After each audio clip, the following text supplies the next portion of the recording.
दोस्तों, supreme court ने एक ऐसा फैसला सुनाया है जो पूरी तरीके से all India Muslim personal law के खिलाफ बताया जा रहा है। आपको बता दें कि एक महिला को लेकर के सुप्रीम कोर्ट ने यह फैसला सुनाया है कि अब मुस्लिम महिलाएं भी तलाक के बाद मेंटेनेंस जो है वो अपने शौहर से यानी कि अपने पूर्व शौहर से मांग सकती है। जी हाँ, इसका मतलब साफ है कि अगर कोई इंसान, कोई मुसलमान अगर अपनी वाइफ को, अपनी बीवी को तलाक दे देता है तो उसकी इद्दत गुजारने के बाद भी उसे मेंटेनेंस देना पड़ सकता है। जी हाँ, आपको बता दें असल में इस पूरे मामले की शुरुआत होती है तेलंगाना से। तेलंगाना में एक महिला जो है वो शादीशुदा होती है और उसके बाद उनका तलाक होता है। तलाक के बाद वो अपने शौहर अब्दुल समद के ऊपर हाई कोर्ट में केस करती है और वो ये डिमांड करती है कि मेरे शौहर के द्वारा मुझे मेंटेनेंस चार्ज दिया जाना चाहिए क्योंकि मेरे पास पैसे नहीं हैं, मैं अपना जीवन यापन कैसे करूँगी। ऐसे में आपको बता दें कि न्यायालय में यानी कि तेलंगाना के हाई कोर्ट में एक बड़ा फैसला सामने आता है और तेलंगाना हाई कोर्ट के जज साहब ये फैसला सुनाते हैं कि अब्दुल समद को उस महिला को यानी कि उन्हें अपनी पूर्व पत्नी को जिन्हें वो तलाक दे चुके हैं, उन्हें मेंटेनेंस चार्ज देना पड़ेगा। खबरें बताती है कि अदालत ने ये फैसला दिया कि उस महिला को यानी कि अपनी पूर्व पत्नी को, उस शख्स को 10,000 रुपये माहाना मेंटेनेंस चार्ज के तौर पर देना पड़ेगा। आपको बता दें इस मामले के बाद जो है वो अब्दुल समद काफ़ी चौंक गया और वो सोचने लगा कि अगर बात करें इस्लामिक रूल और रेगुलेशन के हिसाब से तो इद्दत के वक्त तक जो है जनरली जो है वो आपको खर्च उठाने की बातें सामने आती है। लेकिन ये तलाक के एक लंबे अरसे के बाद, एक लंबे अरसे तक जो बातें सामने आ रही है मेंटेनेंस चार्ज को लेकर के, उससे अब्दुल समद काफ़ी चिंता में आया। उस चिंता के बाद उन्होंने सोचा कि हमें सुप्रीम कोर्ट का दरवाज़ा खटखटाना चाहिए और वो पहुँच गए सुप्रीम कोर्ट। सुप्रीम कोर्ट में जो जज हैं, 2 बेंच था जिनमें जस्टिस नागराथन जी थे और जस्टिस ऑक्सटन जॉर्ज मसीह। इन दोनों जज के बेंच ने इस पूरे मामले को सुना और आपको बता दें इस मामले को सुनने के बाद गुजारा भत्ता के तौर पर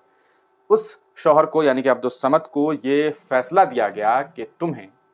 अपनी पत्नी, अपनी पूर्व पत्नी जिसे तुम तलाक दे चुके हो, उसे सीआरपीसी 125 के तहत जो है मेंटेनेंस चार्ज देना पड़ेगा। यानी कि इस बात को साफ तरीके से समझा जा सकता है कि ये मामला पूरी तरीके से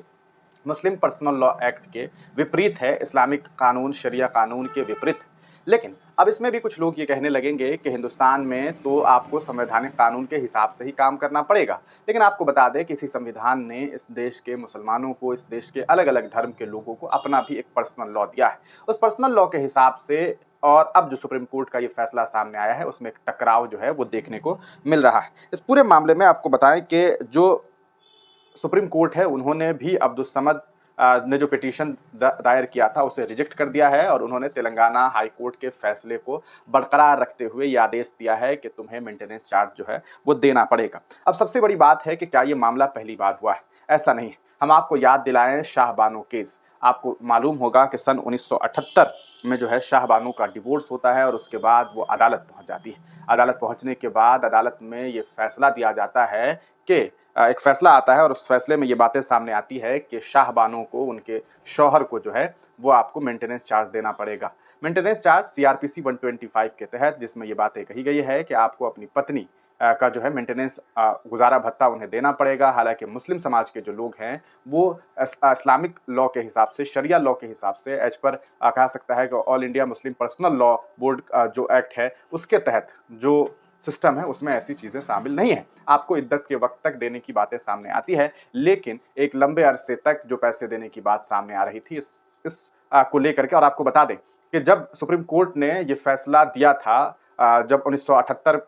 में इन्होंने जब डिवोर्स फाइल हुआ शाह बानो को, उसके बाद ये लोग जब अदालत में गई थी, तब आपको बता दें कि उस वक्त काफ़ी विरोध हुआ था इस मामले का देश भर में। All India Muslim personal law के लोगों ने विरोध जताया था और उसके बाद चूंकि उस वक्त हम आपको याद दिला दें कि राजीव गांधी की सरकार भी थी, तो इस दरमियान ये देखने को मिला कि देश के सदन में यानी कि संसद भवन के अंदर सन 1986 में मुस्लिम women protection of right on divorce act 1986 को पास किया गया और सुप्रीम कोर्ट के उस फैसले को निरस्त कर दिया गया, जिसमें यह आदेश दिया गया था कि मुस्लिम महिलाओं को जो है वो आपको गुजारा भत्ता देना पड़ेगा। लेकिन 2001 के आसपास आते आते इस फैसले को एक बार फिर से शामिल किया गया और अब ये खबर सामने आ रही है कि अभी ये, और आपको बताएं कि उस वक्त जब 1986 में ये फैसला लिया गया था कि मुस्लिम महिलाओं को जो है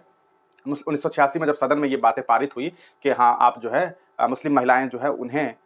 ये गुजारा भत्ता जो है हस्बैंड के द्वारा नहीं दिया जाएगा। लेकिन ये तब जब वो इस्लामिक लॉ, शरिया लॉ पर बिलीव रखती है। अगर वो शरिया लॉ पर बिलीव नहीं रखती, वो इस्लामिक कानून पर बिलीव नहीं रखती और उनका सिर्फ और सिर्फ देश के संवैधानिक कानून पर बिलीव है, तो वो जो है अपना गुजारा भत्ता डिमांड कर सकती थी। लेकिन चूंकि मुसलमान हैं, तो मुसलमानों के लिए इस्लामिक लॉ, शरिया कानून एक तरह से मानना उनके लिए ज़रूरी होता है। तो अब इसमें एक बड़ी बात सामने आई कि अब जो है अदालत ने एक बार फिर ये एक अहम फैसला सुनाया है। लेकिन इस फैसले के बाद से अभी तक कोई भी मिल्ली तंजीम ने इस फैसले का विरोध नहीं किया है। यानी कि all India Muslim personal law board हो या फिर और भी अन्य जो मिल्ली तंजीमें हैं, उन्होंने इस पूरे मामले पर अभी तक कोई भी आधिकारिक बयान जो है वो जारी नहीं किया है। इसका साफ मतलब है कि अगर कोई मुस्लिम व्यक्ति अपनी पत्नी को तलाक देता है, इद्दत गुजारने के बाद उसे मेंटेनेंस नहीं देता है और अगर वो मेंटेनेंस के लिए फाइल कर देती है, पिटीशन कर देती है, तो आपके लिए जो कानून पारित हुआ था सन 2019 में, आपको याद होगा 2019 में एक एक्ट पास हुआ था, उस एक्ट के